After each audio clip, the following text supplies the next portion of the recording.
ಇವರನ್ನ ಕರ್ನಾಟಕದ ವಿವೇಕಾನಂದ ಎಂದೇ ಕರೆಯುತ್ತಾರೆ. ಇನ್ನು ಇವರ ವೈರಿಗಳು ಇವರನ್ನ ಬಿಜೆಪಿಯ ಬಕೆಟ್ ಎಂದು ಕರೆಯುತ್ತಾರೆ. ಇವರಿಗೆ ಕಾಲೇಜು ಓದುತ್ತಿರುವಾಗಲೇ 3 ಜನ ಹುಡುಗಿಯರು ಮದುವೆಗಾಗಿ ಪ್ರಪೋಸಲ್ ಮಾಡಿದ್ದರು. ದೊಡ್ಡ ದೊಡ್ಡ ಸಾಫ್ಟ್ವೇರ್ ಕಂಪನಿಗಳು ಕೆಲಸಕ್ಕೆ ಆಫರ್ ಬಂದರೂ ಇವರು ಕೆಲಸಕ್ಕೆ ಹೋಗಿಲ್ಲ. ಕೆಲವರ ಪ್ರಕಾರ ಇವರು ಕರ್ನಾಟಕದ ಮುಂದಿನ ಮುಖ್ಯಮಂತ್ರಿ ಎಂದೇ ಭಾವಿಸಿದ್ದಾರೆ. ಇವರು ಮದುವೆಯಾಗದೆ ಉಳಿಯಲು ಕಾರಣ ಏನು ಅಂತ ಈಗಲೂ ಕೂಡ ಗೊತ್ತಾಗಿಲ್ಲ. ಹೌದು, ಅವರೇ ಕರ್ನಾಟಕದ ರಾಜೀವ್ ದೀಕ್ಷಿತ್ ಚಕ್ರವರ್ತಿ ಸೂಲಿಬೆಲೆ. ಚಕ್ರವರ್ತಿ ಸೂಲಿಬೆಲೆ ಅವರ ಮೂಲ ಹೆಸರು ಮಿಥುನ್ ಚಕ್ರವರ್ತಿ. ಇವರು 1980 ಏಪ್ರಿಲ್ 9ರಂದು ಉತ್ತರ ಕನ್ನಡ ಜಿಲ್ಲೆಯ ಹೊನ್ನಾವರದಲ್ಲಿ ಕೊಂಕಣಿ ಮಾತನಾಡುವ ದೈವಜ್ಞ ಬ್ರಾಹ್ಮಣ ಕುಟುಂಬದಲ್ಲಿ ಜನಿಸುತ್ತಾರೆ. ಇವರ ತಂದೆಯ ಹೆಸರು ದೇವದಾಸ್ ಸುಬ್ರಾಯ್ ಶೇಟ್, ತಾಯಿ ಲಕ್ಷ್ಮಿ ಅಮ್ಮನವರು. ಇವರಿಗೆ ಒಬ್ಬ ಅಕ್ಕ ಕೂಡ ಇದ್ದಾರೆ. ಇವರ ತಂದೆ ದೇವದಾಸ್ ಸುಬ್ರಾಯ್ ಶೇಟ್ ಬೆಂಗಳೂರು ಗ್ರಾಮಾಂತರ ಜಿಲ್ಲೆಯ ಸೂಲಿಬೆಲೆ ಸರ್ಕಾರಿ ಶಾಲೆಯಲ್ಲಿ ಮುಖ್ಯ ಅಧ್ಯಾಪಕರಾಗಿ ಕೆಲಸವನ್ನ ಮಾಡಿದ್ದಾರೆ. ಹೀಗಾಗಿ ಚಕ್ರವರ್ತಿ ಸೂಲಿಬೆಲೆ ಓದಿದ್ದು ಬೆಂಗಳೂರು ಗ್ರಾಮಾಂತರ ಹೊಸಕೋಟೆ ತಾಲೂಕಿನ ಸೂಲಿಬೆಲೆ ಎಂಬ ಗ್ರಾಮದಲ್ಲಿ. ಇವರ ಬಾಲ್ಯ ಕೂಡ ಕಳೆದಿದ್ದು ಇದೇ ಸೂಲಿಬೆಲೆ ಗ್ರಾಮದಲ್ಲಿ. ಹೀಗಾಗಿ ಇವರು ಹೆಚ್ಚಾಗಿ ಸೂಲಿಬೆಲೆ ಚಕ್ರವರ್ತಿ ಎಂದೇ ಪ್ರಸಿದ್ಧಿಯಾಗಿದ್ದಾರೆ. ತಮ್ಮ ಪ್ರಾಥಮಿಕ ಶಿಕ್ಷಣವನ್ನ ಹೈಸ್ಕೂಲ್ ಅನ್ನ ಸೂಲಿಬೆಲೆಯಲ್ಲಿ ಮುಗಿಸಿದ ಚಕ್ರವರ್ತಿಯವರು ನಂತರ ಇವರು ಬೆಂಗಳೂರಿನ ಜೈನ್ ಕಾಲೇಜ್ನಲ್ಲಿ ಸೆಕೆಂಡ್ PUC ಶಿಕ್ಷಣವನ್ನ ಮುಗಿಸುತ್ತಾರೆ. ನಂತರ ಇವರು ತಮ್ಮ ಸಿಇಟಿಯನ್ನ ಮುಗಿಸಿ ಉತ್ತರ ಕನ್ನಡ ಜಿಲ್ಲೆಯ ಭಟ್ಕಳದ ಅಂಜುಮನ್ ಇಂಜಿನಿಯರಿಂಗ್ ಕಾಲೇಜ್ನಲ್ಲಿ ಕಂಪ್ಯೂಟರ್ ವಿಭಾಗದಲ್ಲಿ ಪದವಿಯನ್ನ ಪಡೆಯುತ್ತಾರೆ. ಚಕ್ರವರ್ತಿ ಸೂಲಿಬೆಲೆ ಕಾಲೇಜ್ನಲ್ಲಿ ಓದುತ್ತಿರುವಾಗ ಒಬ್ಬ ಹುಡುಗಿ ಇವರನ್ನ ತುಂಬಾನೇ ಪ್ರೀತಿಸುತ್ತಿದ್ದಳು ಅನ್ನುವ ಮಾಹಿತಿ ಇದೆ. ಆ ಹುಡುಗಿ ಈಗಲೂ ಕೂಡ ಮದುವೆ ಆಗದೆ ಉಳಿದಿದ್ದಾಳೆ ಹಾಗೂ ಈಗ ಅವಳು ವಿದೇಶದಲ್ಲಿ ನೆಲೆಸಿದ್ದಾಳೆ ಎನ್ನುವ ಮಾಹಿತಿ ಇದೆ. ಆದರೆ ಚಕ್ರವರ್ತಿ ಸೂಲಿಬೆಲೆಗೆ ಆ ಸಮಯದಲ್ಲಿ ಇಂತಹ ಕ್ಷುಲ್ಲಕ ವಿಷಯಗಳಿಗೆ ಸಮಯ ಕೊಡಬಾರದು ಅನ್ನುವ ಅವರ ಧ್ಯೇಯವಾಗಿತ್ತು.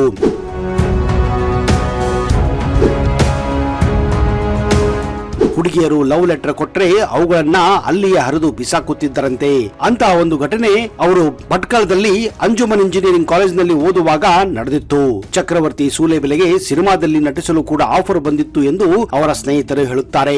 ಆದರೆ ಇದರ ಬಗ್ಗೆ ಚಕ್ರವರ್ತಿ ಸೂಲಿಬೆಲೆ ಈ ವಿಷಯವನ್ನ ಅಲ್ಲಗಳೆದಿದ್ದಾರೆ. ಯಾಕಂದ್ರೆ ಅವರಿಗೆ ಮೊದಲು ಸಿನಿಮಾ ಆಗಲಿ ಗ್ಲಾಮರ್ ಆಗಲಿ ಇಷ್ಟವೇ ಇರಲಿಲ್ಲ.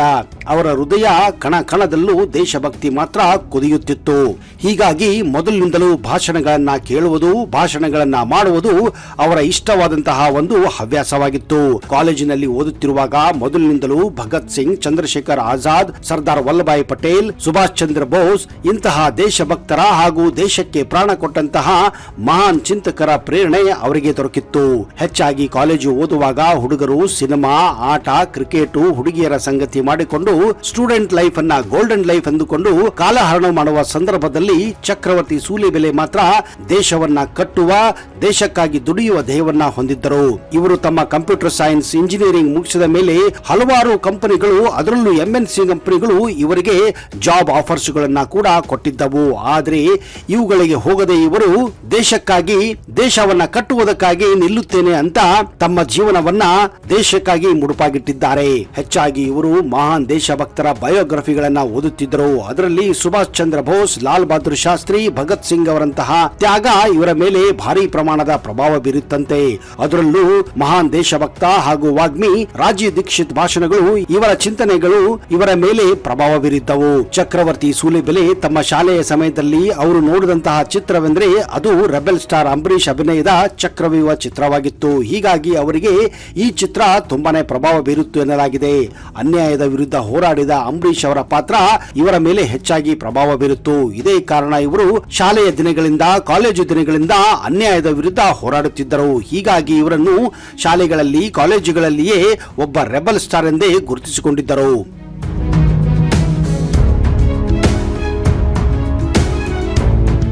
ಆದರೆ ಚಕ್ರವರ್ತಿ ಸೂಲಿಬೆಲೆ ಡಾಕ್ಟರ್ ರಾಜ್ಕುಮಾರ್ ಹಾಗೂ ಮಂಜುಳಾ ಅವರನ್ನ ತುಂಬಾ ಇಷ್ಟಪಡುತ್ತಿದ್ದರಂತೆ.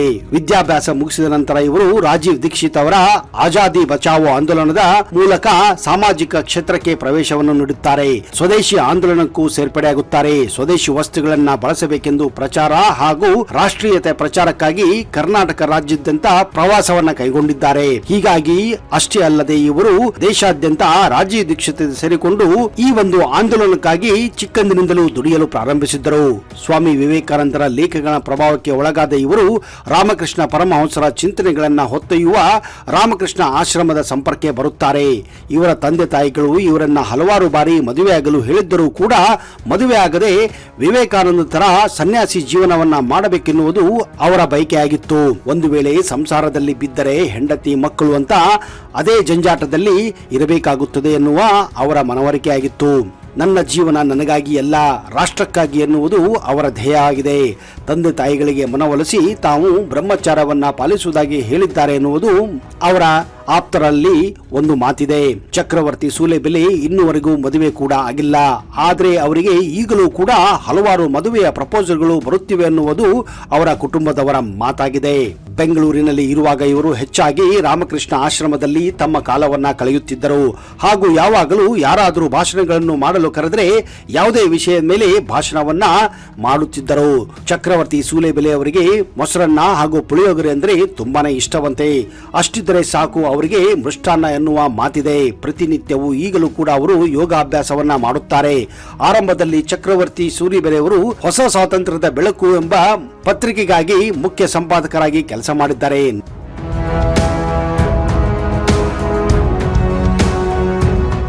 ನಂತರ ಅವರು ಗರ್ವ ಟ್ಯಾಬ್ಲೆಟ್ ವ್ಯವಸ್ಥಾಪಕ ಸಂಪಾದಕರಾಗಿಯೂ ಕೂಡ ಕೆಲಸ ಮಾಡಿದ್ದಾರೆ. 2 ವರ್ಷಗಳಿಗೂ ಹೆಚ್ಚು ಕಾಲ ಅವರು ವಿಜಯ ಕರ್ನಾಟಕದಲ್ಲಿ ಅಂಕಣಕಾರರಾಗಿದ್ದರು. ವಿಜಯವಾಣಿ, ಹೊಸ ದಿಗಂತ, ಸಂಯುಕ್ತ ಕರ್ನಾಟಕ, ಕರ್ಮವೀರ, ವಿವೇಕ ಸಂಪದ ಮತ್ತು ಇತರ ಕೆಲವು ನಿಯತಕಾಲಿಗಳಿಗೆ ಅಂಕಣವನ್ನ ಬರೆದಿದ್ದಾರೆ. ಅವರು ವಿಜಯವಾಣಿಯಲ್ಲಿ ವಿಶ್ವಗುರು ಎಂಬ ಹೆಸರಿನ ಅಂಕಣವನ್ನು ಬರೆಯುತ್ತಿದ್ದರು. ಉಪನ್ಯಾಸಗಳ ಮೂಲಕ ಭಾರತದ ಯುವ ಜನಾಂಗದಲ್ಲಿ ಅಡಗಿರುವ ಸುಪ್ತ ದೇಶಭಕ್ತಿಯನ್ನ ಹೊರತಂದು ಪ್ರೇರೇಪಿಸುವ ಹಲವಾರು ಕಾರ್ಯಕ್ರಮಗಳನ್ನ ಇವರು ನಡೆಸುತ್ತಾರೆ. ನಾನು ರಾಜಕಾರಣ ಮಾತನಾಡುವುದಿಲ್ಲ, ಮೋದಿಗಾಗಿ ಮಾತ್ರ ರಾಜಕಾರಣ ಮಾಡುತ್ತಿದ್ದೇನೆ ಎಂದು ವಾಗ್ಮಿ ಚಕ್ರವರ್ತಿ ಸೂಲಿಬೆಲೆ ಹಿಂದೆ ಹೇಳಿದ್ದರು. 2019ರ ಸಾರ್ವತ್ರಿಕ ಚುನಾವಣೆಯಲ್ಲಿ ಅವರು ಟೀಮ್ ಮೋದಿಯನ್ನ ಸ್ಥಾಪಿಸಿದ್ದರು. ನರೇಂದ್ರ ಮೋದಿಯನ್ನ ಪ್ರಧಾನಮಂತ್ರಿಯಾಗಿ ಆಯ್ಕೆ ಮಾಡುವ ಉದ್ದೇಶದಿಂದ ಈ ಕಾರ್ಯವನ್ನ ಮಾಡಿದ್ದರು. ಇದಕ್ಕಾಗಿ ಅವರು ರಾಜ್ಯಾದ್ಯಂತ ಎಲ್ಲ ಜಿಲ್ಲೆಗಳಿಗೆ ಪ್ರವಾಸವನ್ನು ಕೂಡ ಮಾಡಿದ್ದರು. ಅವರು ಯುವ ಫಾರ್ಮ್ ಅನ್ನು ಸಹ ಪ್ರಾರಂಭಿಸಿದ್ದರು. ಇವರು ಯುವ ಬ್ರಿಗೇಡ್ನ ಸಂಸ್ಥಾಪಕರಾಗಿದ್ದಾರೆ. ಈ ಸಂಸ್ಥೆಯು ರಾಷ್ಟ್ರಕ್ಕೆ ಸೈನಿಕರ ಕೊಡುಗೆ, ದೇಶಭಕ್ತಿಯ ಕುರಿತು ಯುವ ಜನರಿಗೆ ಶಿಕ್ಷಣ ನೀಡುತ್ತದೆ. ಬೆಂಗಳೂರು ಆಕಾಶವಾಣಿಯ ಜ್ಞಾನವಾಣಿ ವಾಹಿನಿಯಲ್ಲಿ ಸ್ವಾತಂತ್ರ್ಯ ಸರಣಿಯ ಬಗ್ಗೆ ಉಪನ್ಯಾಸವನ್ನು ಕೂಡ ಕೊಟ್ಟಿದ್ದಾರೆ. ಇವರು ಯಾವುದೇ ಸರ್ಕಾರವಿರಲಿ, ಅದು ಬಿಜೆಪಿ ಸರ್ಕಾರವಿರಲಿ ಅಥವಾ ಇನ್ನಿತರ ಯಾವುದೇ ಸರ್ಕಾರವಿರಲಿ, ಅನ್ಯಾಯದ ವಿರುದ್ಧ ಹೋರಾಟ ಮಾಡಿಕೊಂಡೇ ಬಂದಿದ್ದಾರೆ. ಹಿಂದೊಮ್ಮೆ ಬರಗಾಲ ಬಿದ್ದಾಗ ಬಿಜೆಪಿ ಸರ್ಕಾರದ ಕಾರ್ಯವೈಖರಿ ನೋಡಿ ಅವರು ಬಿಜೆಪಿ ಸರ್ಕಾರವನ್ನು ಕೂಡ ತರಾಟೆಗೆ ತೆಗೆದುಕೊಂಡಿದ್ದರು, ಟೀಕೆ ಮಾಡಿದ್ದರು. ಆದರೂ ಕೂಡ ಕೆಲವರು ಇವರನ್ನ ಬಿಜೆಪಿ ಬಕೆಟ್ ಎಂದೇ ಕರೆಯುತ್ತಾರೆ. ಹಿಂದೆ ಚೈತ್ರಾ ಕುಂದಾಪುರ್ ಬಿಜೆಪಿ ಟಿಕೆಟ್ಗಾಗಿ ನಡೆದ ಒಂದು ಹಗರಣದಲ್ಲಿ ಚಕ್ರವರ್ತಿ ಸೂಲೆಬೆಲೆ ಕೂಡ ಭಾಗವಾಗಿದ್ದರು ಎನ್ನುವ ಮಾತಿತ್ತು. ಕಾಂಗ್ರೆಸ್ನವರು ಇದನ್ನ ಎತ್ತಿ ಹಿಡಿದಿದ್ದರು. ಇದಕ್ಕೆ ಕಾರಣ ಚಕ್ರವರ್ತಿ ಸೂಲಿಬೆಲೆ ಮತ್ತು ಚೈತ್ರಾ ಕುಂದಾಪುರ್ ಮಧ್ಯೆ ಇದ್ದ ಗೆಳೆತನ ಎಂದಿದ್ದರು. ಇದನ್ನು ಯಾರು ಕೂಡ ಪ್ರೂವ್ ಮಾಡಲು ಆಮೇಲೆ ಸಾಧ್ಯವಾಗಿರಲಿಲ್ಲ. ಚೈತ್ರಾ ಕುಂದಾಪುರ್ ಮತ್ತು ಚಕ್ರವರ್ತಿ ಸೂಲಿಬೆಲೆ ಕೆಲವೊಂದು ಕಡೆ ಮಾತ್ರ ಇಬ್ಬರು ಸೇರಿ ಭಾಷಣವನ್ನು ಮಾಡಿದ್ದರೆ ಬಿಟ್ಟರೆ ಅವರಿಗೆ ಯಾವುದೇ ರೀತಿಯ ಗೆಳೆತನವಾಗಲಿ ಸಂಬಂಧ ಇಲ್ಲ ಅಂತ ಸ್ಪಷ್ಟನೆ ನೀಡಿದ್ದರು.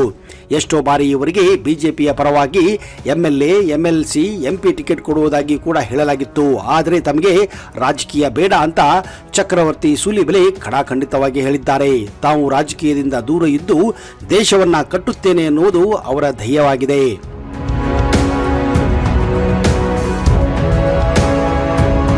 ಹೌದು ಸ್ನೇಹಿತರೆ, ನೀವು ಆಗಾಗ ಚಕ್ರವರ್ತಿ ಸೂಲಿಬೆಲೆಯನ್ನ ಒಂದಿಲ್ಲ ಒಂದು ಕಾಂಟ್ರವರ್ಸಿಯಲ್ಲಿ ನೋಡುವುದು ತುಂಬಾನೇ ಕಾಮನ್ ಆಗಿದೆ. ನಿಜಕ್ಕೂ ನೀವು ಈ ಒಂದು ಮಾಹಿತಿ ಇಷ್ಟವಾದಲ್ಲಿ ದಯವಿಟ್ಟು ಈ ವಿಡಿಯೋನ ಲೈಕ್ ಮಾಡಿ ಹಾಗೂ ನಿಮ್ಮೆಲ್ಲ ಸ್ನೇಹಿತರ ಜೊತೆ ಶೇರ್ ಮಾಡಿ. ಚಕ್ರವರ್ತಿ ಸೂಲಿಬೆಲೆ ಅವರ ಇನ್ನಷ್ಟು ಮಾಹಿತಿಯನ್ನ ಬರುವ ಸಂಚಿಕೆಯಲ್ಲಿ ಕೊಡುತ್ತೇನೆ. ಅಲ್ಲಿಯವರೆಗೆ ಜೈ ಹಿಂದ್, ಜೈ ಕರ್ನಾಟಕ.